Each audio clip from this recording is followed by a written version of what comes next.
Hello and welcome to the Lake Oroville update for July 2024. The water level at California's second largest reservoir is 883 feet, 11 inches above mean sea level. An ongoing heat wave in California has put a strain on the reservoir, with water levels declining by more than 15.5 feet in the last month. The current elevation is 242 feet above minimum power pool and 16 feet below the full pool elevation. Hello and welcome to timeBomb. This week there's significant news regarding Lake Oroville, including a notable change in the reservoir's size. We begin today's episode by exploring why Lake Oroville has just shrunk by more than 3%. Following that, we'll review the latest Lake Oroville statistics and how these stats will be impacted by the newly adjusted lake size. There is also an ongoing heat wave that is impacting operations at Oroville Dam. And finally, we'll discuss a large wildfire in the immediate area of the dam that has led to evacuations of 28,000 residents. But before we get started, please do me a favor, hit that like button. Tell me what's up in the comments section. This is timeBomb. Let's get started. Lake Oroville may be the largest state-run reservoir in California, but water officials just learned it's not as big as they thought.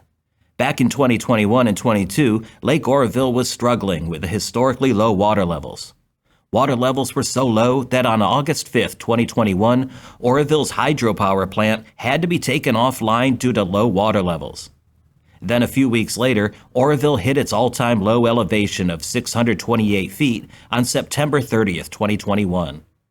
It was during this time that California Department of Water Resources took advantage of the reservoir's historically low water levels to map the lake bed using LiDAR technology. The results of this mapping process showed that Lake Oroville was actually about 3% smaller than initially estimated. Lake Oroville was created in the 1960s with construction of the Oroville Dam. When Lake Oroville was filled in 1968, surveys estimated the dam impounded 3,537,577 acre-feet of water with a maximum depth of 690 feet. As with most dams, engineers are aware that sediment buildup in the reservoir will reduce the size of the lake capacity. The question is, how much has the sediment reduced the size of the lake? So in 2021, when Lake Oroville declined to just 22% of its capacity, engineers took advantage of the low water levels to remap the reservoir using an airplane-mounted LiDAR laser system. Then a boat spent weeks in 2022 sending sonar pulses into the depths of Lake Oroville to map its underwater surface terrain.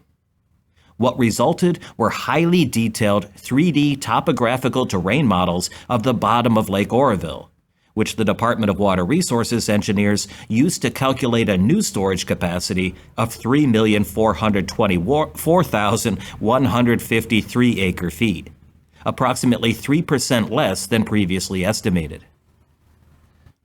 Starting July 1st, California has changed its water supply calculations and reservoir operations to reflect the lake's reduced capacity.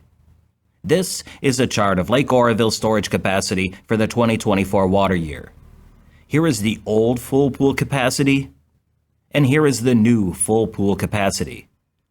You can see this dip in storage capacity on July 1st. That dip reflects the 112,000 acre-feet reduction in the size of the reservoir. Even with a 3% reduction in storage capacity, Lake Oroville remains the largest reservoir within the State Water Project and the second largest California reservoir, behind only the U.S. Bureau of Reclamation's Lake Shasta. Since we're already looking at charts, let's check out Lake Oroville's current water level statistics. And just so you know, that new adjustment in capacity level is already included in all of the statistics we're about to review. The current water elevation of 883 feet is 50 feet above the 839-foot average water level for this time of year. The highest water level at Lake Oroville was recorded on February 11, 2017 at 902.5 feet. The record low for the reservoir was set on September 30, 2021, when the level declined to 628 feet 8 inches. The current capacity of the Oroville Reservoir is 3,182,000 acre-feet. That's 92% of the reservoir's total capacity. The average capacity for this date is 2,633,000 acre-feet. The record low for the reservoir was again set on September 30th, 2021 as 787,000 acre-feet. That's only 22.5% of full pool capacity. Full capacity, often referred to as full pool, has recently been reduced from 3.5 to 3.4 million acre-feet. This is a chart of Lake Oroville's water level for the 2024 water year that began on October 1st, 2023. Let me add a line to show you where the full pool elevation is. At the start of the water year, Lake Oroville's water elevation was at 833 feet. From there, the water level declined to a low point of 811 feet 6 inches on December 17th. Last winter's healthy precipitation helped raise the water level to a peak of 899 feet 8 inches, just shy of full pool elevation. But since that peak, Lake Oroville's water level has been on the decline, a decline that's picking up pace. Here is a chart of inflows to Lake Oroville. You can see these huge spikes from major storms that hit the area in January and February. But since April, inflows have tapered off. Let me zoom this chart in to see just the last 3 months of inflows. In April, inflows were consistently above 10,000 cubic feet per second. That inflow rate has declined, and now inflows are between 2,000 and 4,000 cubic feet per second. This big drop on July 1st is the adjustment to the capacity due to the new smaller size of the reservoir. Now let's take a look at the outflows from Oroville Dam. Here we see some large spikes throughout the winter season. These spikes and outflows were the dam operators making room in the reservoir for flood control purposes due to impending storms. Then we have another series of spikes and outflows in May when Lake Oroville was near full capacity and dam operators were adjusting outflows to try to capture as much of that snowmelt runoff as possible. However, today, outflows are spiking again. This is due to the ongoing heat wave that is putting a tremendous dam on Oroville's hydropower plant. So we have very low inflow to Lake Oroville and high outflows due to the heat wave. We can expect the rate of water level decreases to pick up pace over the next few weeks.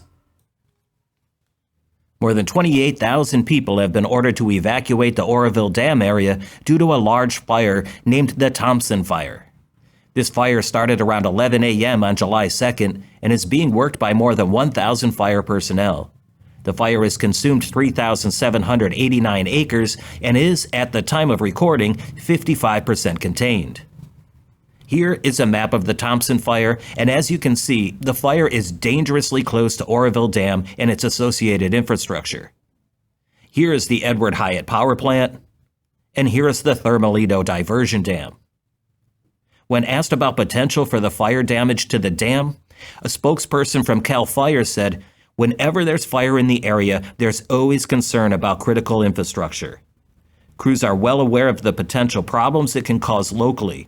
Both dam officials and fire officials are on high alert, constantly monitoring the situation and tracking the fire's progress." At this point, firefighters are still actively working the fire, but most of the evacuation orders have been lifted, allowing residents to return home. There are also no reports of damage to the Oroville Dam and related infrastructure. Hey, that's all I have for this episode. I'll be back with another video next week. In the meantime, please check out some of my other videos and consider subscribing. I really appreciate your support.